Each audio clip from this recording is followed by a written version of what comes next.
Shalom Bacha, que Hashem vous protège, vous dans la santé et la joie. Amen, Kirason. Une bonne semaine.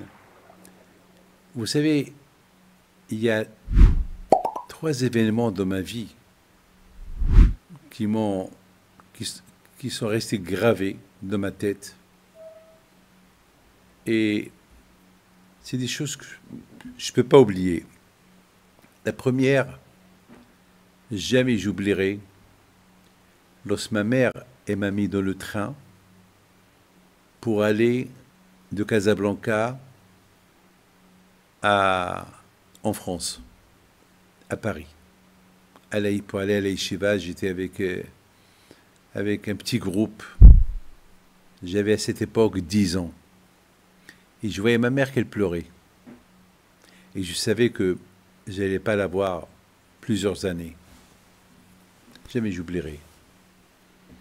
Jamais j'oublierai lorsque j'ai rencontré un grand tzaddik à l'âge de 12 ans, à la yeshiva d'Armentières.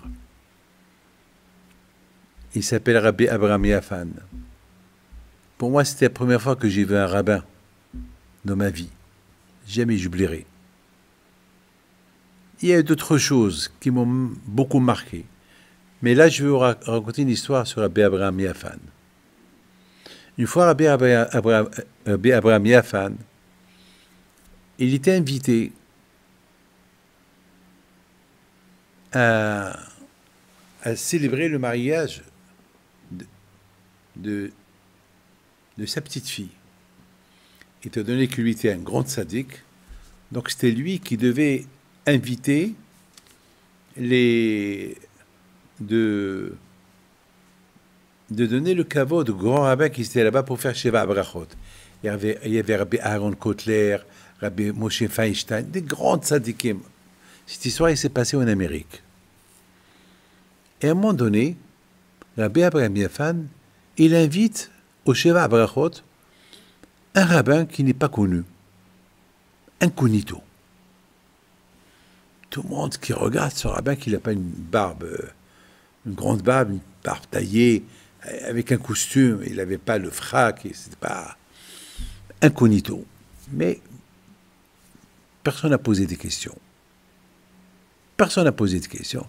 Rabbi Abraham Yafan, un grand tzaddik comme lui, il sait ce qu'il fait. Mais les rabbins et les gens, ils sont partis chez la femme de Rabbi Abraham Yafan. Tu peux nous dire, c'est qui ce rabbin que ton mari il a invité pour faire les Sheva Brachot? Elle a commencé à rigoler. Elle dit, je connais bien mon mari, mais autant que ça, il est fort.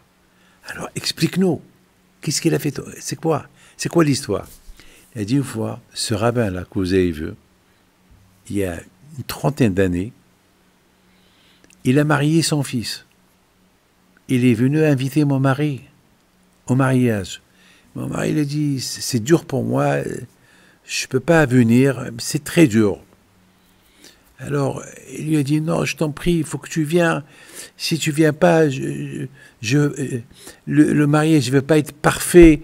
Et je t'en prie, Rabbi, il faut que tu viennes. Je voudrais bien que vous décorez le mariage de mon enfant avec votre présence. Je t'en prie, je t'en prie. Et à la fin, mon mari, il a accepté. Il a accepté de venir au mariage. Donc, mon mari, il a cru que ce rabbin, il allait préparer une voiture, un taxi pour venir le chercher. Et puis, il voit que personne ne vient le chercher.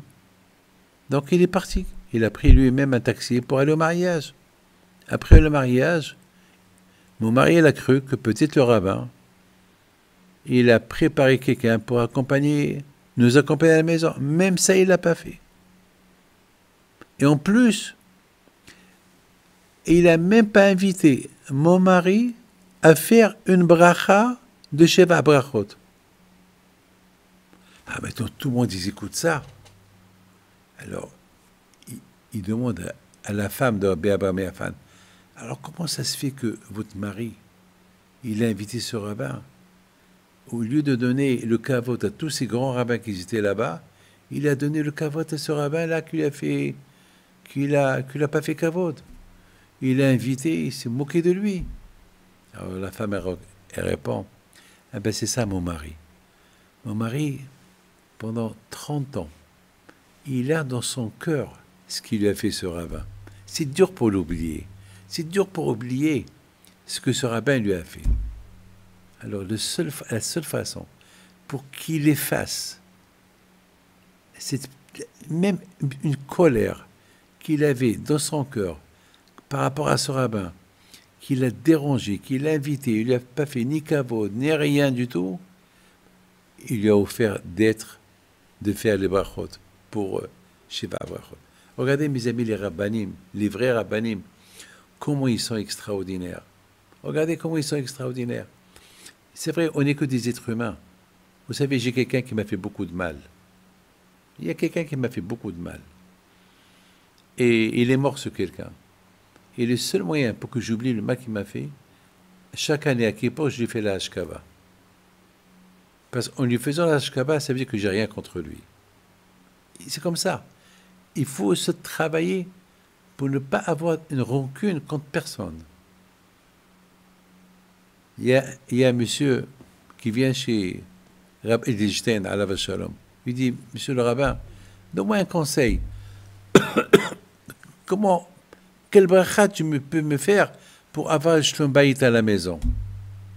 Qu'est-ce que Rabbi Edelstein lui a dit? La bracha, elle ne marche pas. Je peux te faire des brachot du matin au soir pour que tu aies le shlom bayit, ça ne marche pas.